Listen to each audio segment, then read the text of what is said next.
Pak, sebentar lagi kita melaksanakan peringatan hari ulang tahun Proklamasi Kemerdekaan Republik Indonesia yang ke-77. Nah, untuk mengisi ini tidak terlepas peran penting dari Dinas Pendidikan dan Kebudayaan. Nah, saya ingin sedikit mengulas sampai sejauh mana Dinas Pendidikan dan Kebudayaan untuk melihat dalam mengisi kemerdekaan ini. Baik, terima kasih. Assalamualaikum warahmatullahi wabarakatuh. Salam Dikbud, cerdas etika, narkoba stop. Inilah yang biasa kita sampaikan kepada setiap jenjang pertemuan-pertemuan maupun apel. Jadi memang sesuai dengan Undang-Undang Nomor 20 Tahun 2003 tentang Sistem Pendidikan Nasional, mengamanatkan bahwa pendidikan nasional berfungsi mengembangkan kemampuan dan membentuk watak serta peradaban bangsa yang bermartabat dalam rangka mencerdaskan kehidupan bangsa. Nah, jadi dengan memperingati ke-77 tahun kemerdekaan Indonesia ini, ya kita tetap menekankan sebagaimana Mas Menteri sampaikan bahwa Merdeka Belajar, implementasi kurikulum Merdeka, dan juga profil pelajar Pancasila. Nah, ini adalah nuansa-nuansa untuk membentuk karakter daripada generasi penerus kita. Jadi betul-betul berkarakter, karakternya yang lepas dari ideologi kita, yaitu Pancasila. Inilah harapan kita. Jadi dengan momen ini kita selalu mengingatkan kepada generasi penerus betapa pentingnya memperingati hari 17 Agustus 2022 ini.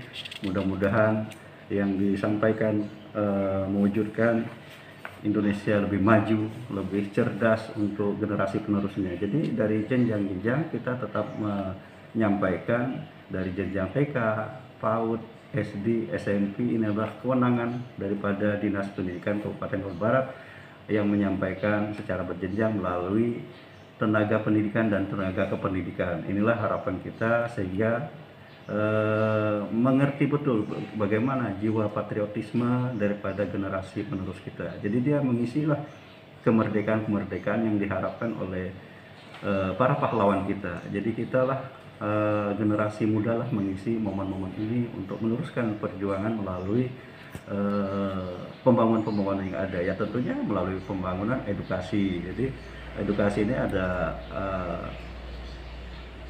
secara formal, ada non formal. Nah, formalnya misalnya pendidikan, non formalnya dia harus mengembangkan juga ekstra kurikulernya gitu. Jadi keseimbangan antara edukatif dan non edukatif sehingga dia begitu memasyarakat juga bisa di mana menyempatkan dirinya. Inilah harapan kita bahwa anak-anak itu cerdas beretika. Dia cerdas tapi beretika. Inilah kita harapkan generasi-generasi penerus kita di masa akan datang.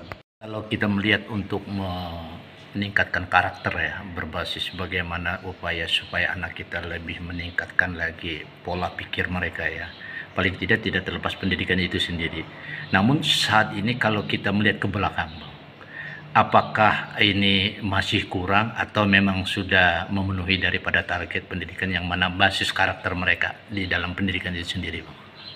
Ya, berbicara kurang pasti masih kurang. Ini tetap upaya kita karena ya maklumlah pengaruh-pengaruh kita tidak tahu, mungkin pengaruh segala HP semacam inilah, makanya kita selalu tekankan, ingatkan melalui pendidikan kepada sekolah, melalui gurunya, tenaga kependidikan. Inilah, jadi kalau bicara cukup mungkin selalu tidak cukup, makanya kita harus was-was terus mengingatkan betapa pentingnya untuk pendidikan. Jadi jangan terpengaruh dengan dunia luar, harapan kita, sehingga dia tidak ketinggalan dengan kemajuan-kemajuan untuk meningkatkan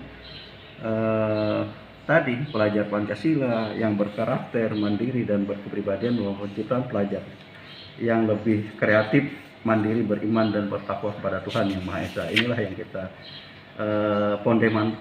fondasi inilah yang kita tanamkan kepada mereka sehingga mereka tidak mudah ikut hal-hal yang negatif tentunya. Tapi sekarang dengan era digital, Bang, semua berpengaruh sekali kepada di usia anak-anak, Bang. Nah, tapi bagaimana untuk mengantisipasi ini, yang mana dari kecil sudah mereka menggunakan HP, peran penting digitalnya, Bang. Padahal ini juga bisa mensukseskan mereka untuk mencari tingkat keberhasilan dari pola-pola luar gitu, wawasannya.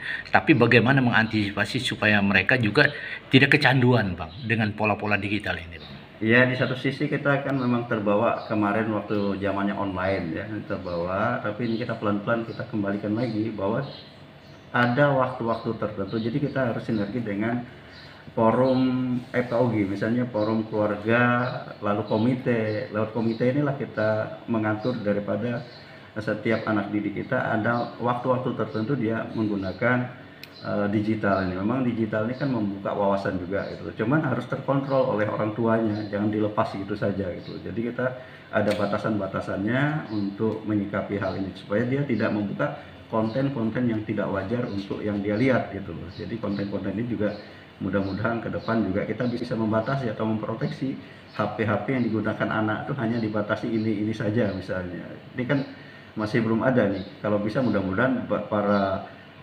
programmer ataupun yang memang ahli IT itu bisa membatasi bahwa HP anak itu hanya sebatas ini gitu loh. Jadi tidak mengikuti yang di luar kemampuan Anak itu sendiri. batas anak tersebut. Cukup menarik sekali Bang, bagaimana upaya kita bisa membatasi anak ya, yang mana bisa menggunakan konten-konten yang sesuai dengan SOP lah, prosedur ya. Iya. Nah, namun saat sekarang ini mungkin pola-pola apa yang bisa diterapkan Bang untuk dari dinas sendiri.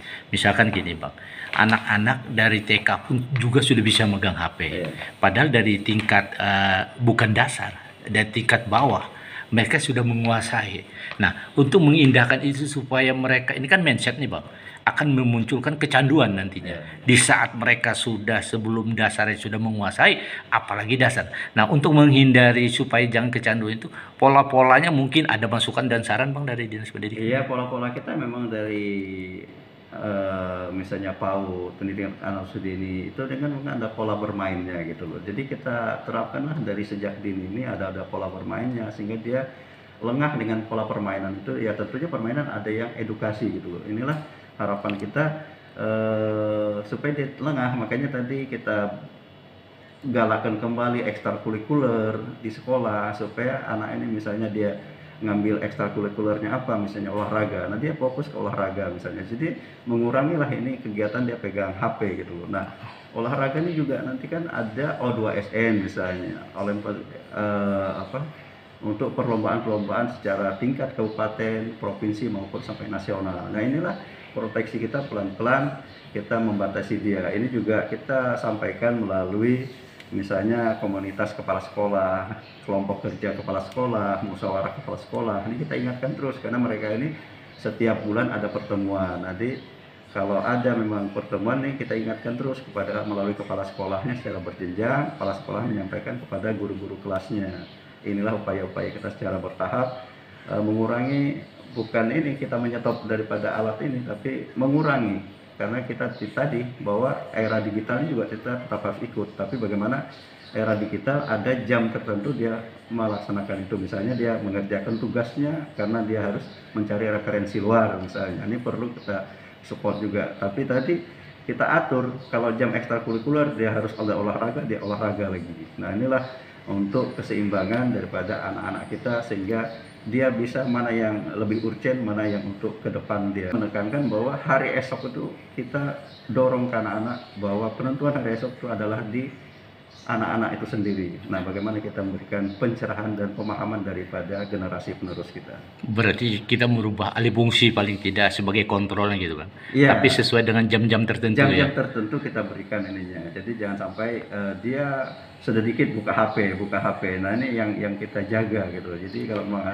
kita batasi, ada jam tertentu, kita berikan kesempatan dia untuk buka HP misalnya. Jadi ini ada sinergitas antara di dunia pendidikan, karena dunia pendidikan juga sesuai undang-undang tersebut tidak hanya tanggung jawab pemerintah, tapi juga orang tua dan juga stakeholder yang lainnya. Mari kita sama-sama sinergi untuk memproteksi anak-anak kita jangan sampai kecanduan daripada HP yang tidak terarah tentunya ini. Berarti tingkat kebersamaan kepada orang tua murid sangat penting sekali gitu Bang. Sangat penting sinergitas kita dengan orang tua. Jadi di sekolah tanggung jawab di sekolah, lalu di rumah juga tanggung jawab orang tua. Jadi orang tua selalu ada komunikasi, harusnya selalu komunikasi, adanya pertemuan-pertemuan. Jadi ada linking match istilahnya.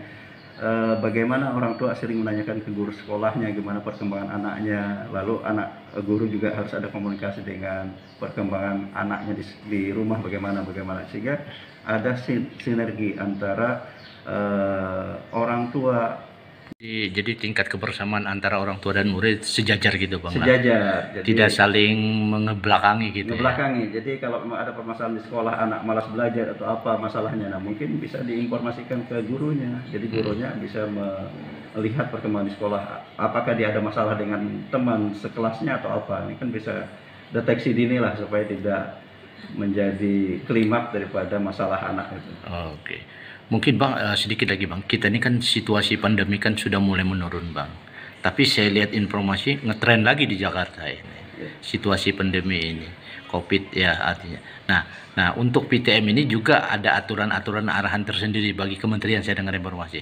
Nah untuk sampai saat ini, sampai sejauh mana Dinas Pendidikan menyikapi ini Bang? Jadi Dinas Pendidikan setiap pertemuan kita tetap mengusahakan seperti saya turun ke lapangan bagaimana dengan sanitasinya di sekolah. Dan saya setiap pertemuan tetap kita melakukan protokol kesehatan karena kita tahu bahwa COVID ini selalu ada, hanya tingkat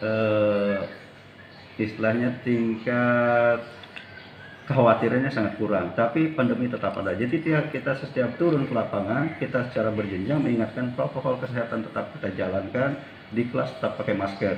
Jadi inilah kita harapkan, cuci tangan tetap, SOP itu tetap kita jalankan bagaimanapun. Ya alhamdulillah kayaknya utamanya saya sendiri kadang-kadang kalau sudah keluar tanpa masker itu kadang-kadang ada rasa janggal ya, gitu. rasa janggal jadi. Iya, jadi alhamdulillah mudah-mudahan kita harapkan di sekolah-sekolah juga selalu kita pantau anak-anak yang harus pakai masker ini. Jadi inilah antisipasi kita, tetap kita selalu mengutamakan protokol kesehatan. Jadi bukan berarti kita PTM lalu bebas dengan protokol kesehatan. Oke Bang, mungkin ada harapannya Bang selaku Kepala Dinas Pendidikan dan Kebudayaan Kabupaten Kota. Ya harapan kita dari Dinas Pendidikan ya tentunya melalui guru dan tenaga pendidikan selalu meningkatkan kompetensinya, membuka akun-akun belajar yang ada program-program. Ini juga memang Mas Menteri juga menyetamakan implementasi kurikulum merdeka semacam ini supaya setiap daerah itu memperoleh ilmu yang sama. Jadi inilah harapan kita ke depan bahwa setiap hari juga tenaga guru kependidikan ini harus meningkatkan kompetensinya, sehingga dengan meningkatkan kompetensinya otomatis menyampaikan ilmu kepada peserta didiknya juga akan semakin meningkat. Jadi harapan kita generasi kita khususnya di Kota Barat juga harus semakin cerdas dan tidak ketinggalan dengan daerah lain. Oke, terima kasih.